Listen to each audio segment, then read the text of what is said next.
राधे कृष्ण दोस्तों। कौन सा ऐसा जीव है जो दुख नहीं भोगता? हर एक जीव को इस संसार में दुख भोगने पड़ते हैं। इसलिए महापुरुष कहते हैं एक जीव के जीवन में दुख तब से शुरू होते हैं जब से वो माँ के गर्भ में होता है, तब से उसके उपरांत न जाने जीवन में कितने कष्ट झेलने पड़ते हैं। इसलिए इन कष्टों की परंपरा जो चल रही है ये कर्मों से शांत होने वाली नहीं है। कर्म से कर्म बंधन नहीं काटा जा सकता। इसके लिए केवल एकमात्र प्रभु श्री कृष्ण के चरणों का आश्रय लेने से ही जीव कर्म बंधन से मुक्त होते हैं।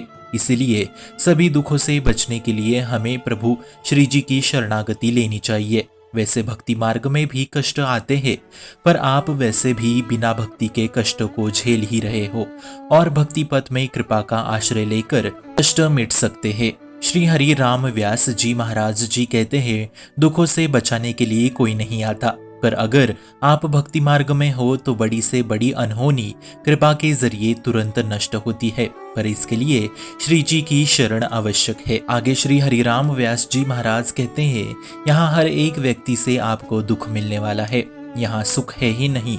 इस बात का एहसास तब होता है जब आपके नजदीक के व्यक्ति की मृत्यु हो जाए, और ना ही किसी वस्तु में सुख है, क्योंकि वस्तु भी तो नष्ट हो ही जाती है। इसलिए अज्ञानी मत बनो। सुख को प्राप्त करने हेतु श्री जी के चरणारविंद का आश्रय ले लो और साधु संगति करो, क्योंकि साधु संत जन आपको सही रास्ता दिखाएंगे। कैसे दुखों से बचा जाए ये आपको बताएंगे। कोई कर्म का आश्रय लेके कर्म बंधन से मुक्त नहीं होता। भगवत आश्रित होने पर ही समस्त नाना प्रकार के दुखों से मुक्ति प्राप्त होती है। सन्मुख होई जीव मुख जो ही, जन्म कोटि अघनाश हो तब ही। केवल आश्रय से करोड़ों जन्म के कर्म बंधन प्रभु नष्ट कर देते हैं।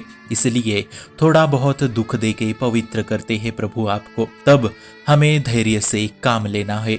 हरिराम व्यास जी कह रहे हैं दुख से छूटने हेतु संतों का संग करे, प्रभु के चरणों की भक्ति करे और भागवत श्रीमद् भागवत के सिद्धांतों को हृदय में धारण करे, तब आप सहनशील बनोगे। मृत्यु लोक एक तरह का नरक है, बस यहाँ भजन करके इस लोक से छूट सकते हो, पर असली नरक में आपको भजन की सुविधा भी प्राप्त नहीं होगी। इसलिए यदि कोई जीव भजन नहीं कर रहा तो जीते जी तुम नरकवास कर रहे हो। खुद देख लो अंदर कितनी जलन है, काम वासना, क्रोध, लोभ, मोह, पर यदि हरि शरण हो तो इस लोक से मुक्त हो सकते हो। आगे श्री हरि राम व्यास जी कहते हैं अंतिम बार कह रहे हैं दुखों को परास्त करने हेतु संतों का संग, चरणारविंद की भक्ति और गीता के सिद्धांत पे चलना। भगवत का पथ केवल गीता से ही प्राप्त होता है।